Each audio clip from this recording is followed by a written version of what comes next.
All right, so the Edmonton Oilers win in overtime. Let's bring in Chris Johnston today for Pro-Am Sports. CJ, what a game last night. I mean, you cannot walk away from the television when the Oilers are playing the Golden Knights. Game 2 lived up to the hype, didn't it? Yeah, and we're going to have to start with the Oilers down 1-0 every game because it feels like they go behind and find a way to win, right? So 6 in a row. People cheered at the bar last night when Vegas scored. When Vegas scored. It's now we can start the real game. Exactly, yeah. I was just thinking when you mentioned that line, I feel like you can do something with Scrabble in that line because like there's a lot of good Scrabble letters in the last names of those players. So that was the first thing that came to my mind. But yeah, you're right. There's the Z. There's a bunch of them there. Yeah. That's maybe they. I like K when I get Scrabble going.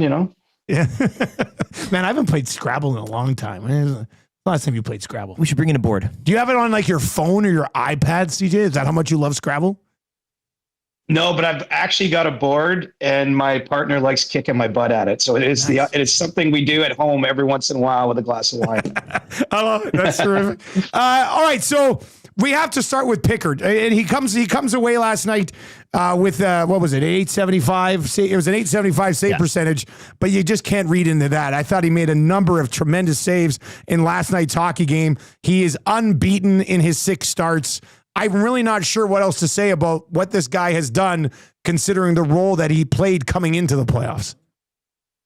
Yeah, I mean, it's pretty unreal, and just how long his career has been. To have kind of the confidence. I mean, to even just stick around in pro hockey as long as Calvin Pickards did with some of the things that went on earlier in his career. I mean, that says something about his mettle. But you get to his age and his stage, and you're not really, I don't think, expecting to be the number one guy on a team that, quite frankly, could win the Stanley Cup. But I mean, this is what's special about the playoffs. There have been some instances, I suppose, dotted through history where, goalie like this that doesn't maybe have the pedigree can, catch fire and give a team what they need. And it's hard to really deny that that's at least what's happening here. And I'm not going to measure his performance, by the numbers as much as, really just giving his team a chance to win. It's a bit of a cliche. It's something that obviously he's talked about the Oilers teams in the past, but I think in the playoffs, it does matter. I mean, expected goal, save percentage, no one remembers those things. It's about getting the job done. And since he's got a hold of that crease here in the playoffs, the Oilers have been getting the job done. Yeah, and it really is moments too where Skinner, would maybe play well, but in certain moments kind of let the team down or let in one that shouldn't go. And I wanted to go in the opposite crease there, Chris. Aiden Hill. What do you made of his performance over the past 2 as well? Last night, a couple of long shots and that type of thing. So your thoughts on Hill's series 2 games in? Yeah, it's been up and down, and really his playoffs, I think he had some up and down outings in the series against Minnesota as well.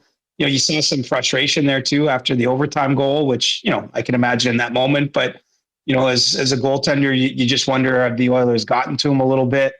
And that could be huge. Obviously, with now Vegas coming on the road in a hole, I mean, it's not as though the task for them gets any easier, as they face game 3. It's, I think it's one thing to win the first 2 games of a series, quite another to do it on the road. And so, the Golden Knights are really in a tough spot. I don't imagine that they're too seriously looking at maybe switching to Samsonov, but, I guess that conversation probably needs to happen in their coach's room.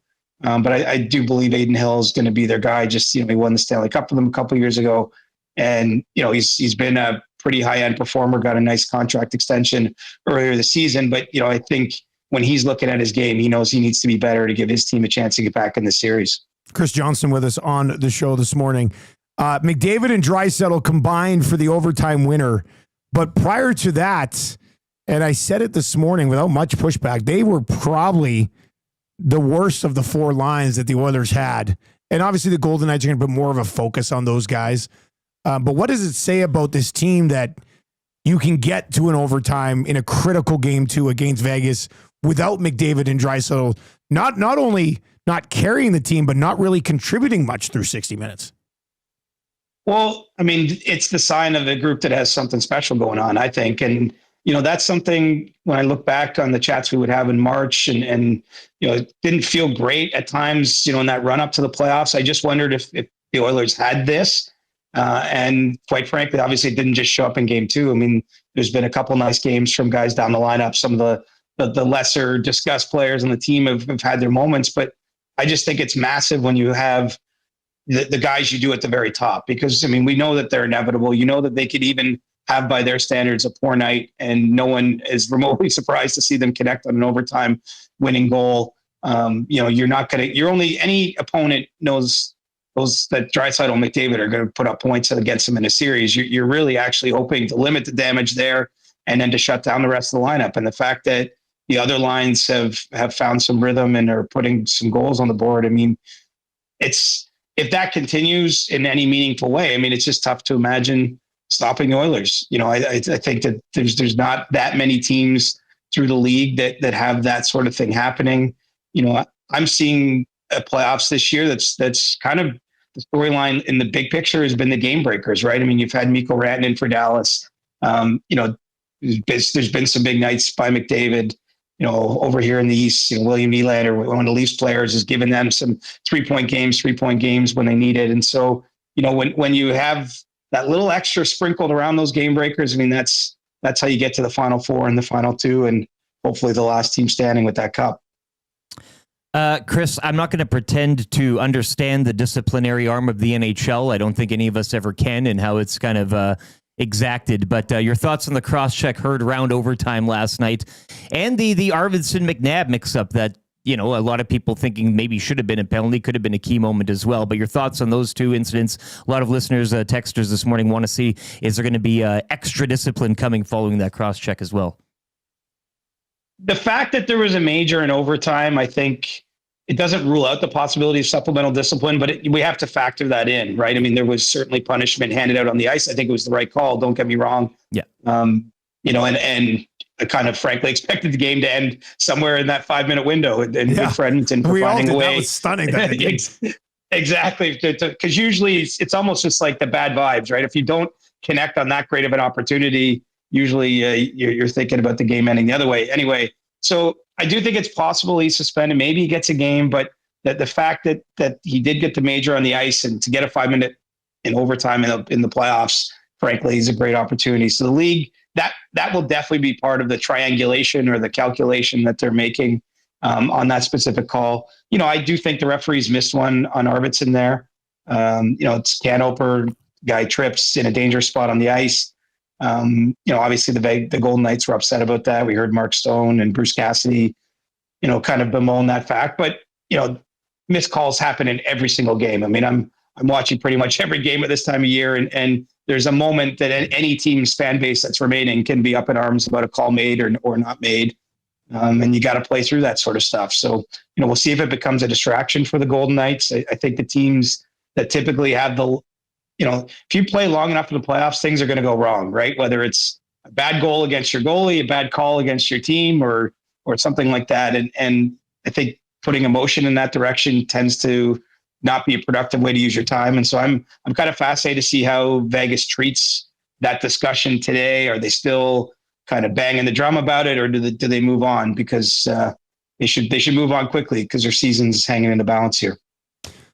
CJ, let's flip over to the East here for a second.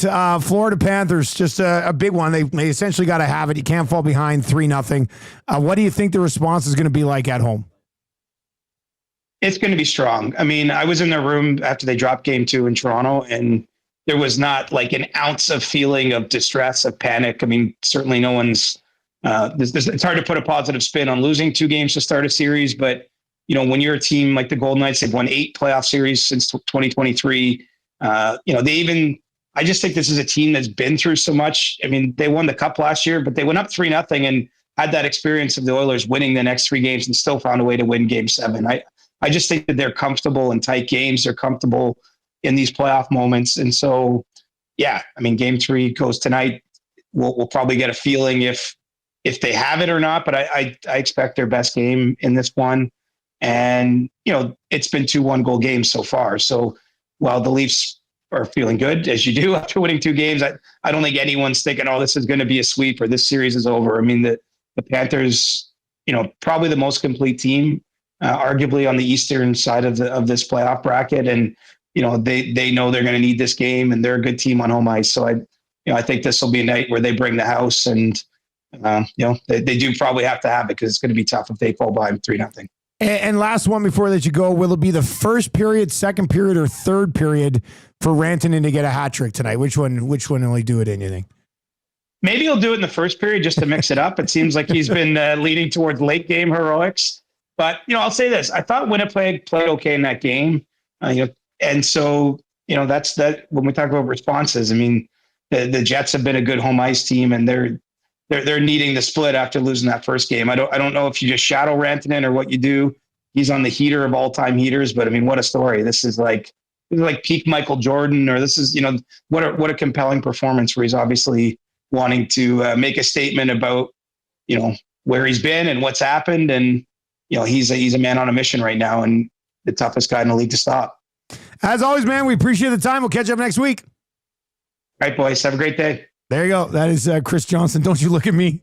Don't you look at me. We're interviewing him. I mean, you should have got right in there. I should have straight up LeBron'd him right there. Like a Michael Jordan reference. Come on. Oh, look at LeBron.